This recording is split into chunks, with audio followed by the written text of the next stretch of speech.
Okay, so I haven't been able to record anything. Like since traveling. So what you missed is yesterday I came down. Yesterday I went down to Indy and stayed in a hotel overnight. I woke up today at 5:30. And it is now 8:30 and my flight leaves at 9:07. Also, let's just address the elephant in the room. I look like a boy. That's the tea. I'm trying to speak quietly because there's like people around me, but like I also just don't know how loud I'm talking. Your pink case iPod. Please come up to gate B13 We don't and see care. an American Airlines agent. No, we don't care.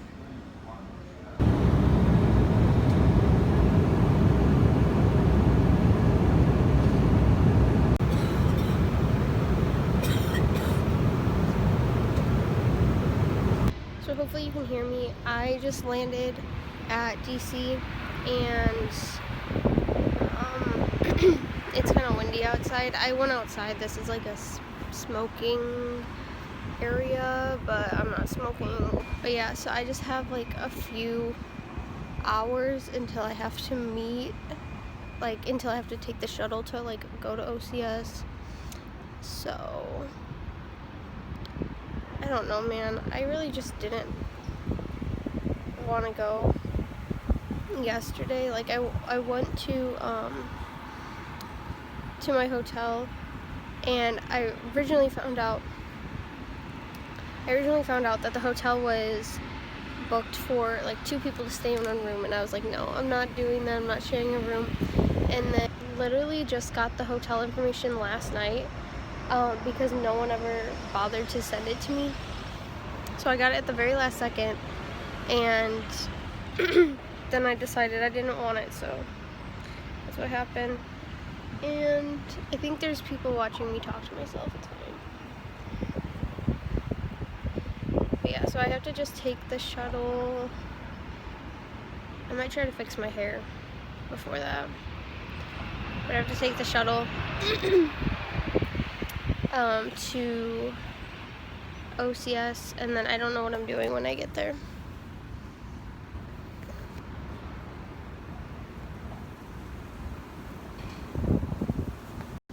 Okay, so I know for a fact that this vlog has sucked like really bad because I don't want people to just hear what I'm talking about, you know? So I'm like talking really quietly, and I've been trying to find places all around the airport to like be alone, but there haven't been any until the only way I got like this spot was because I came and sat down next to somebody, and then they got up. So I'm about to go check in to like take the shuttle to OCS.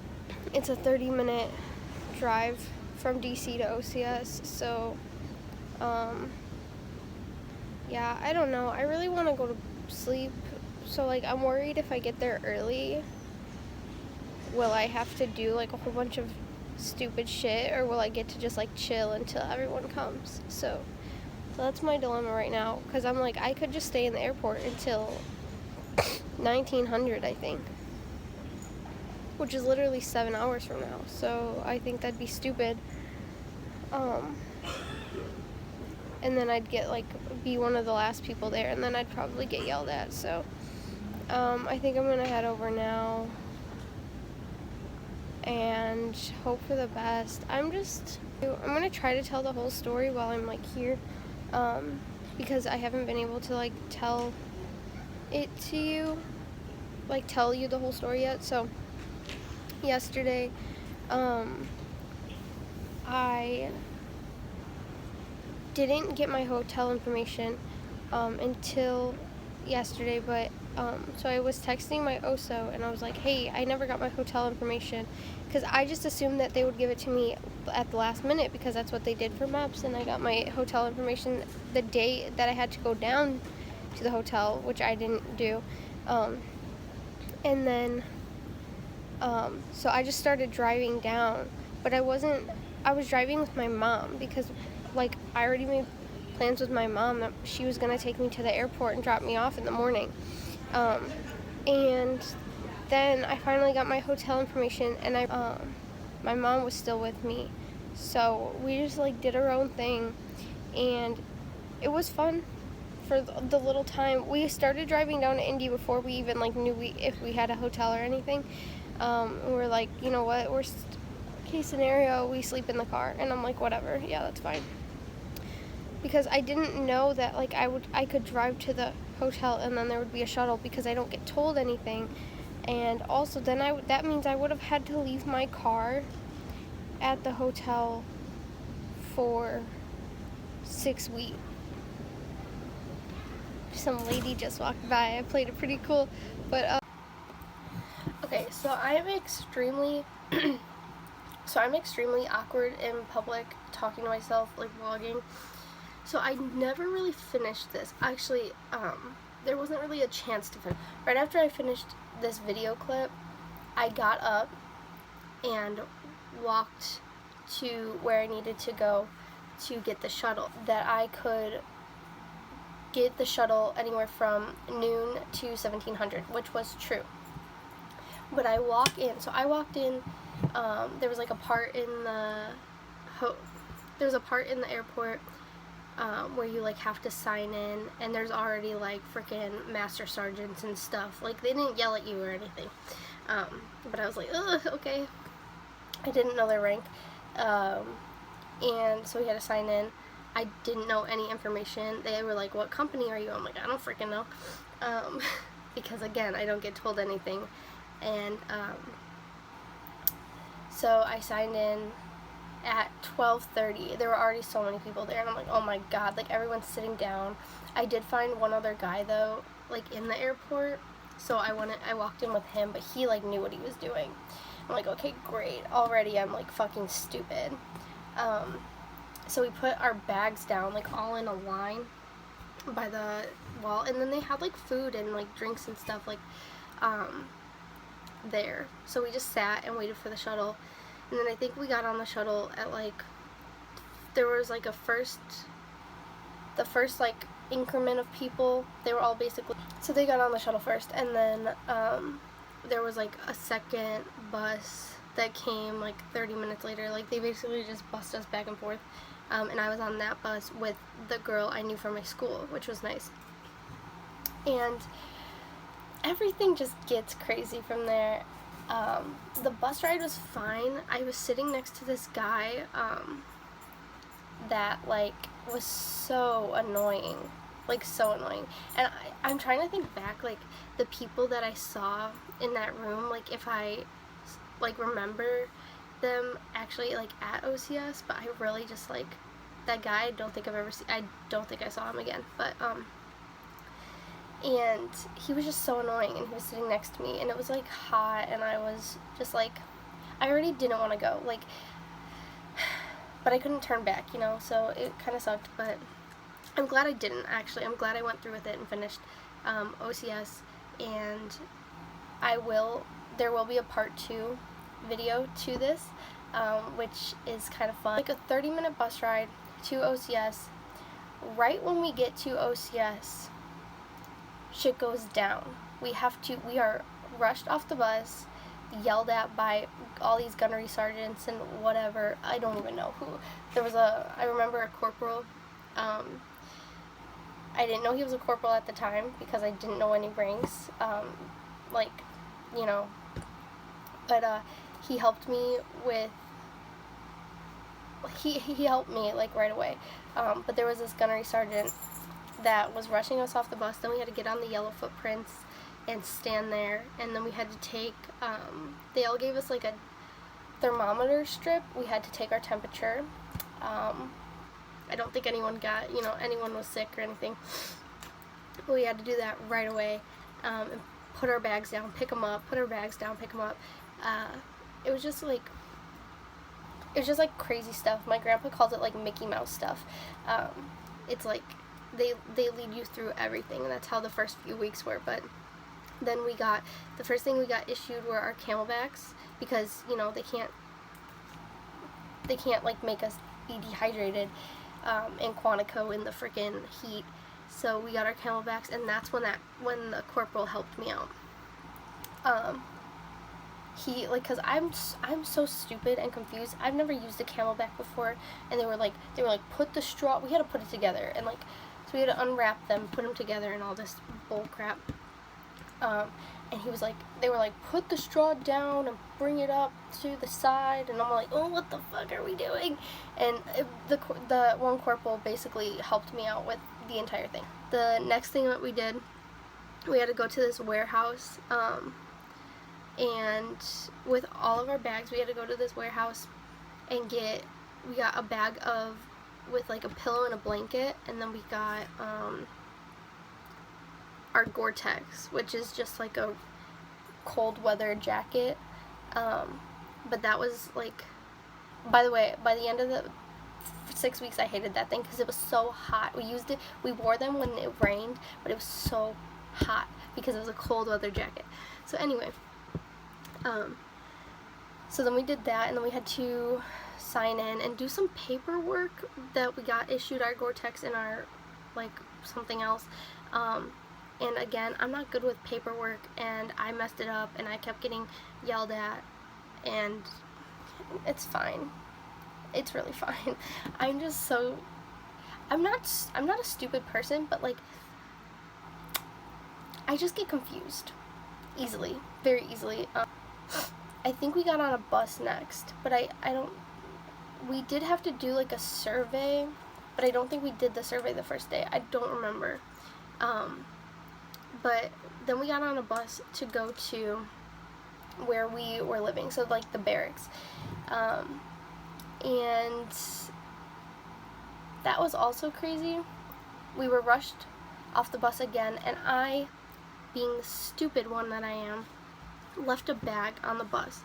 Well, I didn't leave it on purpose. It was just like there was so much stuff. So you had like your blanket in your hand, you had like the bags that you came with. So I had a big bag and like a small drawstring bag, and then I got the other bag that the blanket came with, or that the blanket went in. Then I had my camelback on, and I think that's it. There was just so much stuff. I think we might have gotten our camp stools too, maybe not. So I just had so much stuff. We all had so much stuff, and we all had to get off the bus, and it was just so rushed. And like, I left a bag, my little drawstring bag, on the bus, and like, there was a guy behind me who was like, hey, someone left a bag, and I'm like, hey, I think it's mine, and he's like, I'll grab it, but I didn't see his face, so I was like, I don't know who has my bag. So we get out, and then I'm the first freaking one off the bus, so I am basically leading. Like, we were split into platoons already, so I basically was the first one in my platoon off the bus, and so I had to already be a freaking leader, and I'm this little confused little girl, so it was just like hard. So I was asking questions because I didn't want to mess anything up, and I don't remember which gunnery sergeant, but I think it was a gunnery sergeant. I think I remember who it was, but I don't know. I'm not sure if, like, I don't remember the first day very well. I remember parts of it, the traumatizing parts. So I got off the bus, went in we were split into platoons. We were supposed to go to one side of the cone, but the side of the cone that we went to didn't make sense in my head, so I like double checked with the gunnery sergeant, and he like yelled at me, and I'm like, whatever. It's all just like kind of an act. Like, Marines are kind of mean, at least what I've noticed, where like if you don't understand something, like common sense, they're pretty mean about it, but it's also just kind of an act to scare you and stuff like that. So I wasn't really fazed. I knew people were gonna be mean, and so then he like yelled at me, and then I was like, okay, it's this side of the cone, whatever. So we were just like stage outside, and then the bus was about to like drive away, and I raised my hand, And I'm like, "Good morning, Gunnery Sergeant. This candidate has left a bag on the bus," or "this candidate thinks she left a bag on the bus." And because I didn't know if the guy grabbed it, he was behind me, so like, I just wanted to make sure I got my stuff. And then the Gunnery Sergeant walks on the bus, and he like looks, and I'm like, "Oh, that's not what I was expecting. I thought he was gonna make me go in there and like check." And he was like, he said something, and then he was like, "I don't see a bag on the bus." And then the guy who grabbed my bag was like, "This candidate has her bag," and I'm like, or "This candidate has a drawstring bag," and I'm like, I was like, it's so fucking stupid.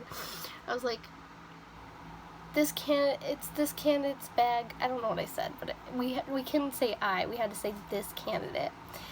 So fucking stupid. I totally get why we do it, but it was just so stupid. And so then I got my bag, and the Gunnery Sergeant was just like shaking his head. He's like, "What the fuck?" He's like, "You're already messing up." Like, he told me. He was like, I don't know. He was like, "We just got here and you're already messing things up and stuff." And I'm like, "Well, fuck, okay." And then we got in. I was still in the front. I had anxiety about being the first one in. So we go into the barracks, and then we were lined up right in front of the squad bays. So my platoon was on the left side of the hallway, and then second platoon was on the right side of the hallway. There was I think it was a corporal and a lance corporal and a PFC, and they were really nice. We had like different staff members switching out like the whole first week before pickup, and those were the first ones, and they were pretty like, you notice like the junior Marines are much nicer than the senior Marines. So we had to like sign in and then get our rack and basically just wait there until like other people came in, and then we had to like get all of our contraband out of our bags. Since I was the first one in, I had the first rack, which during the first week doesn't really matter because you don't know anything, and like it doesn't, like I said, it doesn't really matter. You're kind of on edge, so you're not gonna mess up and like do anything in the first. Just basically the first rack means like I was the closest to the duty hut, so it's pretty easy to get in trouble there. But that was fine for me because we moved racks later on, and then we had to get all of our contraband out. I was stupid and brought makeup, thinking like, I don't know, like it's on like the packing list, like bring makeup for Liberty. I didn't wear makeup that entire 6 weeks. I don't know why people said that, but I didn't bring a lot, so like I'm not that stupid. So I had to put all my makeup in my contraband bag, and then I had to put my phone and my phone charger and stuff like that in there, and then we had like a civilian locker where we had to put all of our civilian clothes in, but that was like the next week after we got issued all of our like camis and stuff. So that was basically the first day. We got they call it a boxed chow there. That's basically what we ate the entire first week before we started going to the chow hall and getting like semi-real food. But our box chow, it consists of like a ham and cheese sandwich, or like sometimes it would be like chicken or turkey and cheese, and then a hard-boiled egg in a bag, which honestly, those smack. I freaking ate eggs so much during OCS. And then a bag of chips, and then cookies, and then a box of raisins, and I think that's it, but I'm not positive. So that's what we ate the first day, which I thought was so much food, like a lot of food. And so yeah, so I was like the first one there, and then there were people still coming like after midnight and stuff that day, but I was so tired I didn't even notice. So that was my first day at OCS, and I'm going to do a part 2 of this video because I feel like explaining everything in the 6 weeks is just going to take so much time. Like, I didn't think it would take that, like, I've already been talking for 15 minutes of the first day. So what I did during OCS was I wrote a letter, or like I wrote in the little, I made like basically a diary, an OCS diary while I was there, and what I did was I sent my diary like every like week or every couple days to my mom. So my mom has all of my letters. So for part 2 to this video, I'm going to read all of my diary entries for like during OCS, which I think would be super interesting because I don't even remember what I wrote the first few weeks. I just know I cried every day. But hit the like button if you liked this video. Sorry the beginning was really choppy. Like I said, I'm awkward in public, just like vlogging. I think I'm probably less awkward now. OCS has me on some next level confidence. Like I already had a lot of confidence, but like next level. But subscribe so you don't miss the part 2 because I really think it's gonna be so fun. So thank you for watching, and I will see you next week.